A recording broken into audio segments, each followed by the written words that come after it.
This will get going. Okay, so I'm recording now. We should be good. Okay, so welcome to week 8 seminar. So this week, the discussion was talking about keeping the momentum going. And so I found these couple of things that had to do with momentum. And I liked this one about the clock. Don't watch the clock, do what it does, just keep going. And that's kind of the whole thing with momentum is if you just keep going, then you can keep the momentum going. And you want to focus on that and not on being perfect, but just keep going and keep doing and then tweak as you go. So our assignments this week are to read chapter 7, which is called Building Your Connected Learning Community. And then your post is going to be about that, about how you're building that and what you're doing as far as connecting with others and getting your learning community put together.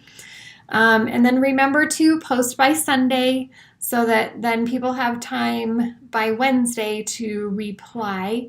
And your post can either be a video reflection or an enhanced discussion post, and the link is there for those options. And your assignment on your Future Ready gear for this week, we want it to be 2 pages or less, double-spaced written assignment. That's due by Wednesday.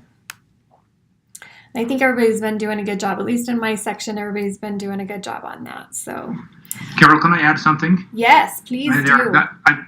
Just a reminder to go, because some are jumping ahead, they're 2 weeks ahead to do their discussion post, to make sure they come back during the week and reply, because I'm getting some not doing the reply to the peers. So make sure that the replying is happening.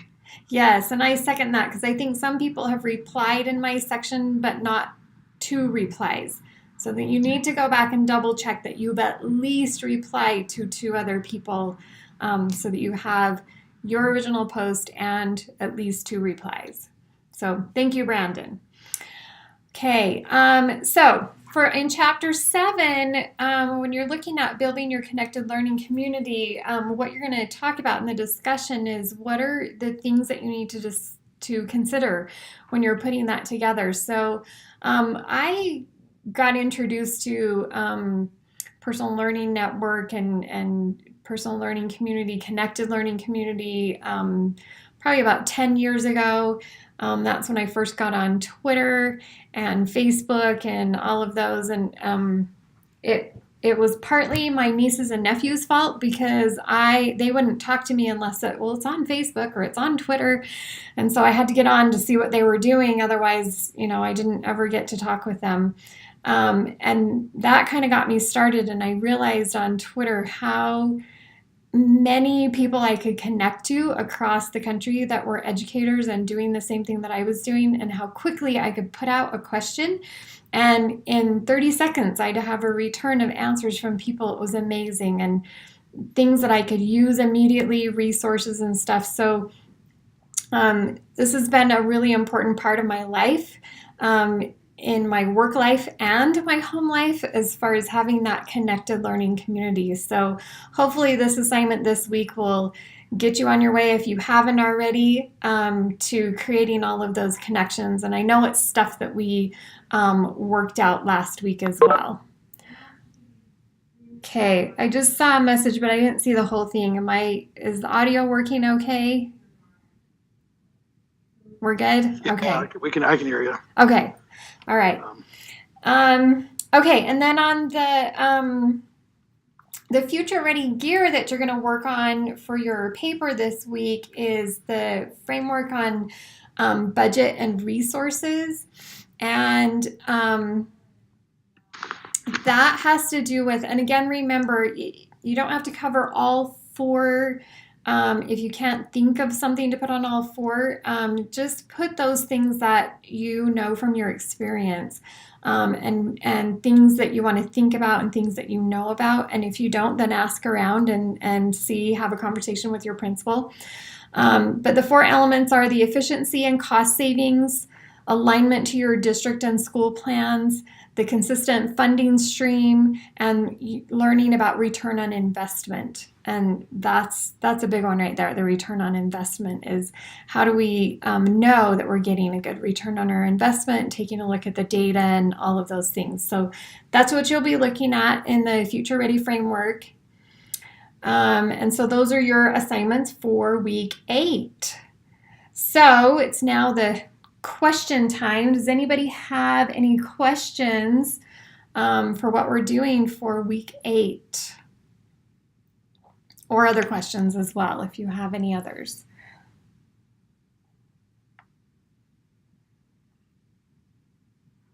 I don't hear anybody. I'm not seeing anything in the chat, but maybe Brandon and Clint, you can tell me if there's anything in the chat.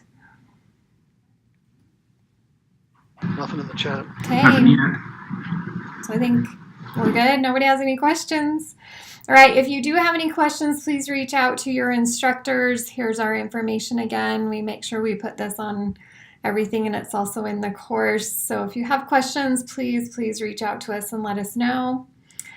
And then just as a quick overview, we do a weekly reading, a weekly discussion, which has a video response typically. You have your weekly assignment, and then the weekly seminar on Thursdays. Coming up, a lot of people had questions on once we get to week 10, 11, and 12, there are some assignments that are different than what we've been doing.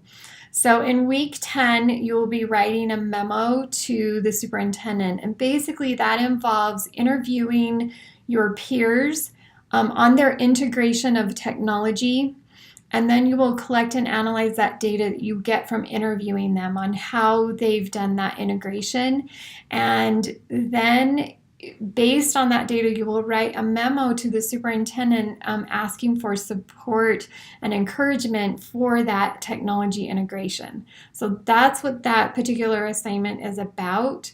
And let me just pull that up actually really quick so you can see it. That's in week 10.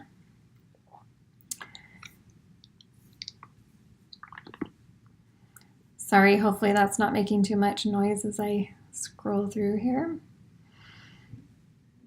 Memo to the superintendent. So here's the information here. So communicate what you've observed from your data. Use that data to offer some suggestions about professional development that's going to improve student learning. Write your memo professionally. There's the House Bill 277 that you can take a look at that can help you in kind of wording and addressing, helping teachers to plan and integrate technology into their lessons. So that's the assignment that's coming up on week 10. And then, let's see if I go back here. On week 11 is the lesson plan modification. And really, we would like you to choose a lesson plan that you haven't already done before in another class. We'd like you to pick a lesson or even create a new lesson if you would like to, and modify it so that it really truly integrates technology. You want to make sure it's a completely enhanced lesson with technology, and integrate that. Anyway, you can either write it up as a lesson plan with that technology integrated, or craft it as a presentation, like do a little video of how it would be explaining your lesson plan, how you've modified it to integrate the technology. And that's week 11. And then week 12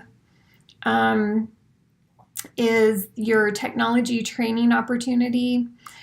So if you don't have a chance to actually do the technology training and then kind of report back on it, you can just create like a hyperdoc or a video or a PowerPoint or whatever it is. But you want to do a technology training workshop or professional development opportunity that you can do for other teachers. So here, it just, make sure you have some SMART goals. What is your goal? What you want your students to get out of your training, the other teachers?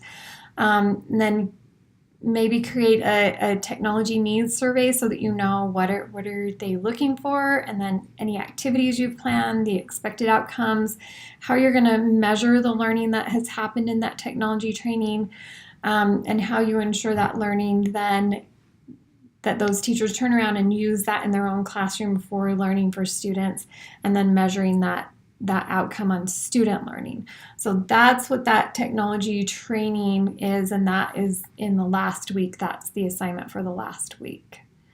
Okay, so I'll go back to the questions. Right now, week 10 module opened up today. Okay. 11 and 12 are still locked. Should we just unlock those? What do you guys think? So they can take a look at it. I'm okay with it, yeah. We'll do that. Yeah, I'd be okay with Do that that as blueprint. well. If people want to look ahead and start working on some things. Yep. So I'll I just do that wanted right to now. explain to you So that's what's coming up. That's what's a little bit different. I know people had questions in the past, so we wanted to make sure that we've let everybody know what's going on there. Okay, any more questions on that? Okay, again, you can ask your instructor for your section if you have any questions on those, and it sounds like Clint's going to open those up so you can take a look at them ahead of time, but we should be good. Okay, so that kind of brings us to the end of our seminar for today. Next week is July 4th, and so we won't have a live seminar on Thursday, but there will be a pre-recorded seminar that I think Jared is going to be doing for us, and so that will be posted so that you can watch that by Thursday, right? Hopefully, I shouldn't speak for Jared, but on the schedule we put together, we said he'd do it on Monday. But oh, perfect. Okay. I would assume it'd be there no later than Thursday. So then you can all watch it by Thursday, so it kind of still fits the pattern. But we understand it's a holiday week, so we just wanted to have that available for you. And then we'll see you the following week on Thursday at 4. All right, that should wrap us up then. Thank you for joining us today. I just synced the blueprint, so those all the modules should be unlocked, so everyone should be able to get to everything. Okay. Awesome. Perfect. And nothing else in the chat. Any other questions, comments? All right. Thanks, Carol. Good job. All right. Stop the recording. Thank you. All right. Thanks.